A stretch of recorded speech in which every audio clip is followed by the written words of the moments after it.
I saw all those Union Jacks as I was walking to the stage, and I thought, it's like the last night of the proms, but so far, I've not seen you waving that flag, so come on!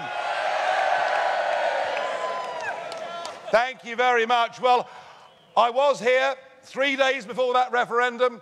Kate was on the stage as well. And I have to say, they were very nervous days, because up against us, we had the massed ranks of the establishment. We had former prime ministers telling us what a mistake it would be to vote Brexit. People like John Major. People like Tony Blair. Even former deputy prime ministers. People like Nick Clegg, who today, of course, has got a highly paid job in Silicon Valley in California, all of which proves you don't need to have open borders to give job opportunities to low-skilled migrants. It's a new one. It's a new one.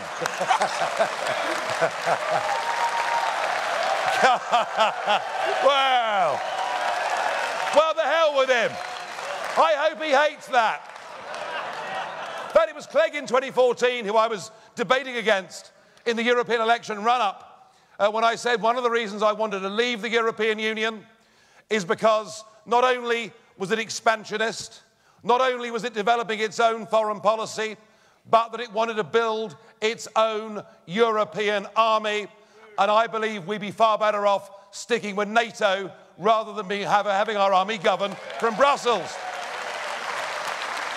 And Clegg said I was a dangerous fantasist for even pretending that a European army was in prospect, when now, of course, we know that it is. And folks, when they tell us that we won the referendum by not telling the truth, the older, wiser ones among you will know we have faced 50 years of lies over this. 50 years of lies. Of being told it was just a common market and not to worry our little heads. Well, we battled on through those weeks, and it wasn't just British politicians, of course. They came from all over the world. The experts, the International Monetary Fund, the OECD, they even sent across President Obama, if you remember, to tell us we'd be at the back of the queue. And I've got to tell you that when 10 o'clock came on that evening of the 23rd of June, it was the end of a long campaign. In fact, for me, it was the end of a 25-year campaign. And I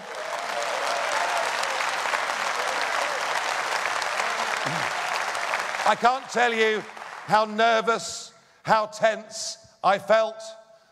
And then the second result came up on the television, and we were there at a party in London, and we stood there in silence, and the chap got up and said, I, the returning officer for Sunderland City Council,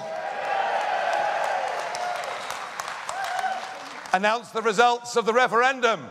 Remain 51,900 votes. And I stood there and wondered what was to come.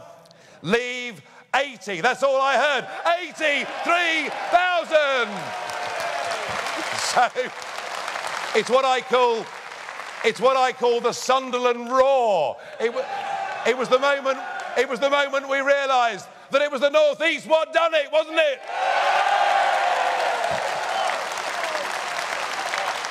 Well, it was a very happy, joyous day.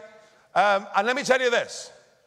Whatever short-term difficulties we're going through, and boy, we are, some real difficulties with our Prime Minister, some real difficulties with a massive shift of position of the Labour Party, some real difficulties with, once again, they brought back Project Fear, haven't they? They're telling us we'll lose jobs. They're telling us that Nissan will close down their plant. They're telling us that if Brexit happens, plagues of black locusts will descend across our land. But what I do know is that ultimately, whatever happens in this battle, June the 23rd, 2016, will go down as history as the day we won that first great battle, and it will, before long, become a public holiday known as Independence Day.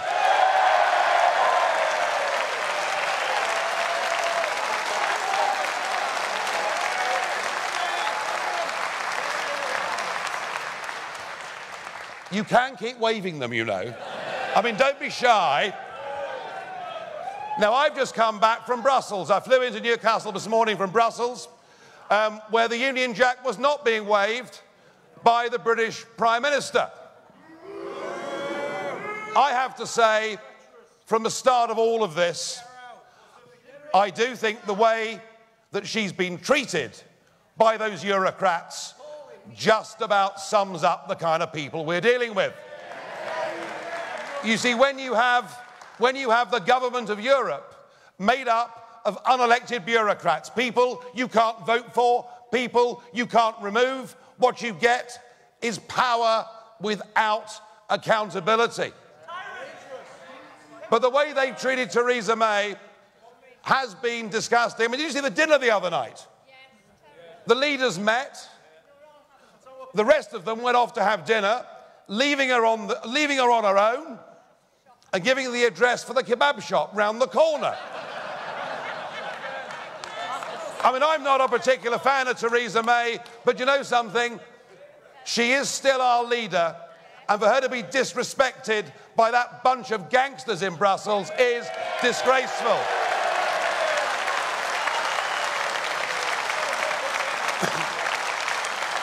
But sadly, she has yielded to that pressure. And the woman who stood up and said, Brexit means Brexit, now I'm sorry to say, what she really means is Brexit means Remain. Brexit in name only.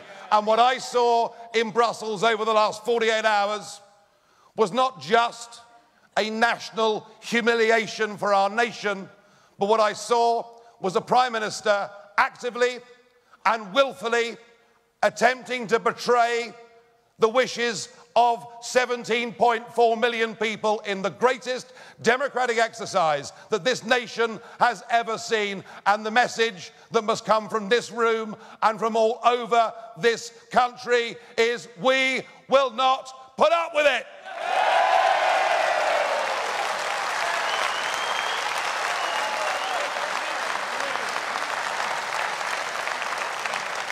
But I'm afraid that it isn't just her, and it isn't just the leadership of the Conservative Party.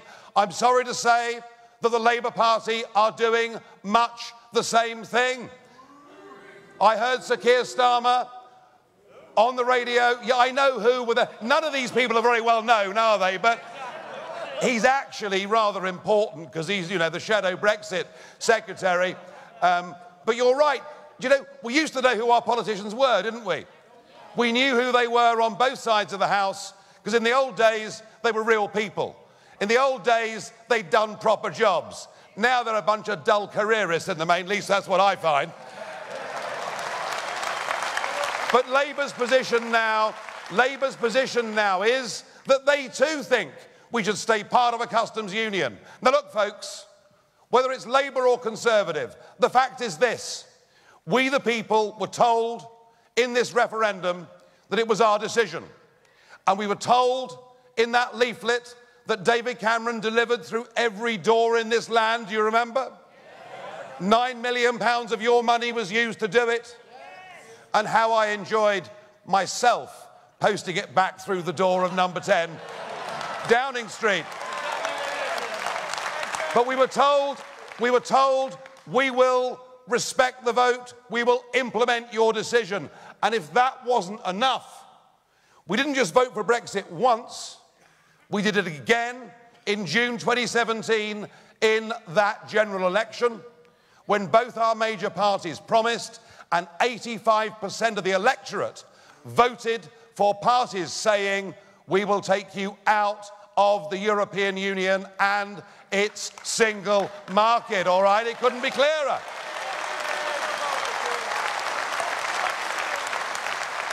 So we cannot allow for Brexit to be watered down. We cannot allow for it to be delayed. We cannot allow for a transition period to go on until the next general election. We cannot allow for the Prime Minister to give away yet another £20 billion of our money, which could build countless hospitals up and down this land. We cannot allow for this to happen. We've got to stand up, folks, and I'm sorry to say this, we've got to stand up and fight again.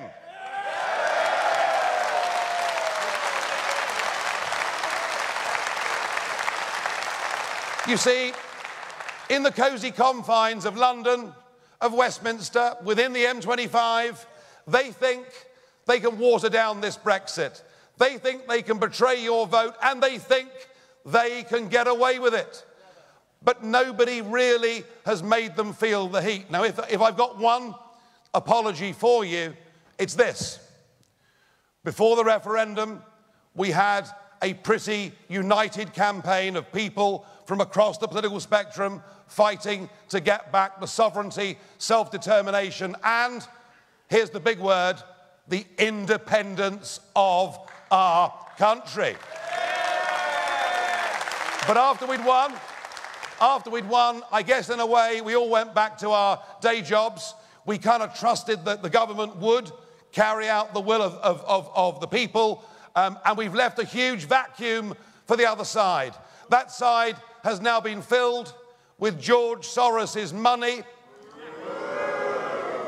And if you can afford the train fare, you can go tomorrow if you want, down to London to the people's vote. What a bloody cheek. We had the people's vote and we won it.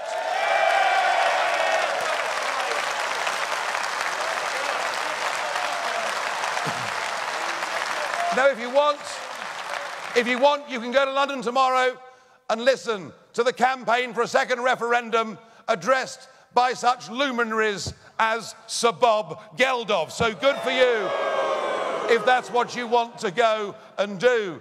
The truth of it is, folks, they are in the minority. Only 20% of people in this country actually want us to remain. Of those that voted Remain, a third of those now say, we're Democrats, we respect the vote. And you know, the message that I'm getting all across the country, I'm getting it from voters, but in particular, I'm getting it from businesses. And please, please don't get the impression that business is for the European Union. It's big business that is for the European Union, and not the 5.2 million people in this country that run their own businesses or act as sole traders and are the backbone of the economy of our nation.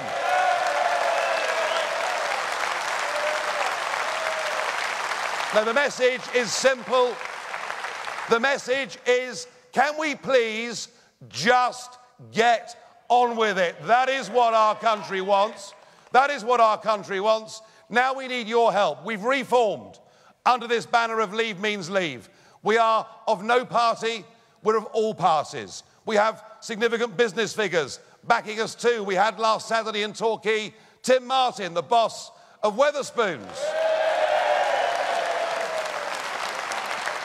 No, well, I'm all for him too, because I don't know whether you know this about me, but I quite like a pint, you know. But I love what Tim said last week. He said, if these people in Europe want to bully us, want to talk us down, want to try and give us an impossible deal, well, do you know what he said? In my pubs, I'm no longer buying any spirits or any wines from the whole of Europe. How about that? You see, here's the point. Here's the point, that as consumers, we are the people that have the power. We buy far more goods from Europe than they sell to us. We should have the upper hand in these negotiations, but we don't. So what I want you to do, folks, I don't want you to write to your MPs. I want you to turn up outside their offices. I want you queuing round the block. I want you to make them feel the heat. I want you to tell them, if they here in the North East betray your Brexit vote, you will never vote for them again. Make them feel the pressure. It is wrong that we should even be here. I wanted to say how delighted I was to be back in the North East with the friendliest group of people in the whole of England, which you are. Which you are. But I shouldn't have to be here. You shouldn't have to be here. But we are being let down by our political class. We have within our grasp a great prize, an opportunity to take something back that is worth more than GDP figures, that is worth more than any economic prediction. We have within our grasp the right to get back something so powerful, something so emotional, something that, as we know, those generations that went before us fought for and in many cases died for. Our country.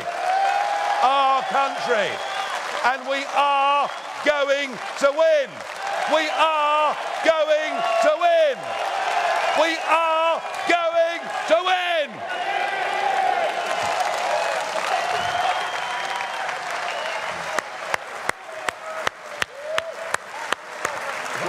Do you want to go? Just drop. Go there a bit.